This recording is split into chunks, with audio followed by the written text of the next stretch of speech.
Hey guys, hope December expiry is Zabardast 3, both in monetary terms as well as learning and experience, which is more important.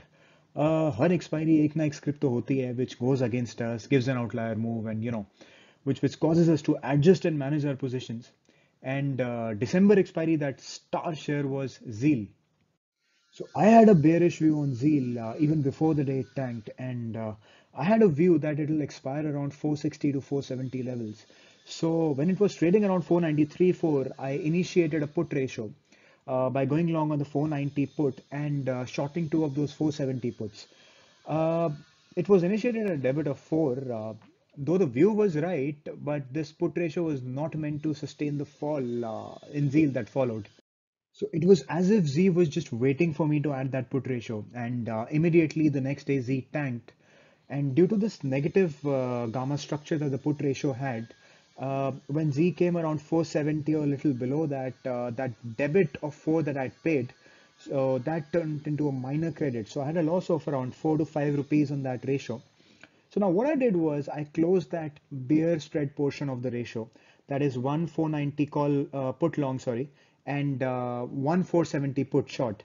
So I closed that particular portion, and against that one 470 put that remain, I shorted a 470 call. So now this whole thing turned into a straddle from a put ratio.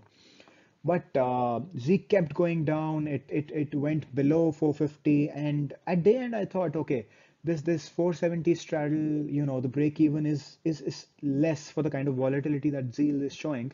So I closed the whole thing for a loss, and I put on more positions, which I'm going to talk about next. So due to the kind of volatility that ZEEL showed, the IV spiked, and this thing was trading at an IV of 45, which equated to 96 IVP at day end. So even though I'd taken off my 470 straddle because I perceived a higher amount of risk there, I put in some strangles, strikes 440, 490 for a credit of 9 rupees. So my break evens were much wider than the earlier straddle. And another trade that I'd put on was a 460 straddle with wings at 440 on the downside and 480 on the upside.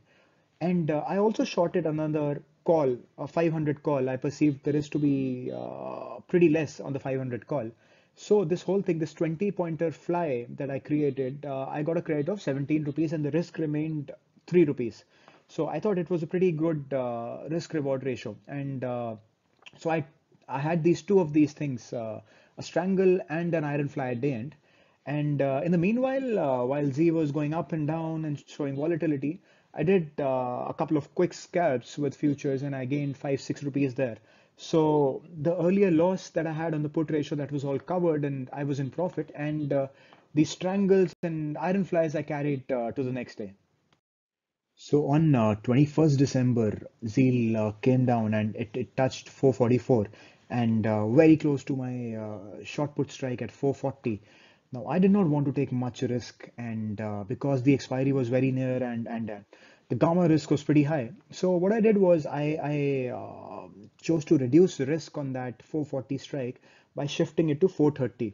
So that increased my break even, though the credit got reduced, but then so did my risk, which is more important to me.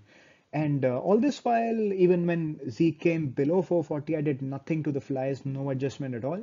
I wanted the cyclicality to play and Z to come up and sit between the flies.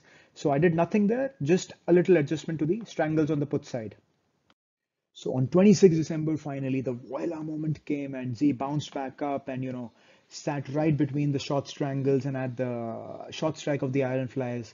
Now, since expiry was very near, I thought, okay, let's not risk the profits I'm getting and, book them all out and secure the cash. So these strangles, they got covered for less than a buck and the iron flies around 10 rupees. So giving me handsome profits. Now, there are a couple of things I'd like to mention. Some things Akash and I at Green Wolf really pay attention to. So the number one is position sizing. Now, had I built a bigger position, right at the beginning, the put ratios, I would not have been able to manage and adjust my positions coolly and calmly because the MTMs become too large for you to handle and they become a pain. So position sizing is something which you really need to take care about. And instead of building a bigger position, you should start with small positions and maybe add to them once you become comfortable. The second thing is booking your losses early. Now, We both firmly believe that it is better to book your losses at an early stage and get out if you perceive an amount of risk that is higher to one you assumed at the beginning, and admit you were wrong. And instead of booking a bigger loss later, being penalized by the market for not booking it early. So it's always better to book those losses early and put in more positions, or make adjustments that reduce your risk, not increase it. So always ensure that whatever adjustments or positions you add, they are added to reduce your risk, not increase it. So those are a couple of things which really help us out here. And one last thing I'd like to point out is, do not make quick adjustments. By quick, I mean very quick adjustments. You see a little move against you, and you manage the position. Don't do that, because market cyclicality plays out and the share goes down and goes back up to your strike. So if you make quick adjustments, you'll be a loser there. So I hope the experience that I shared, that helps you out, that helps you manage your trades better. Um, please share your feedback with us, and whatever comments you have to offer. And as always, thank you for watching the video.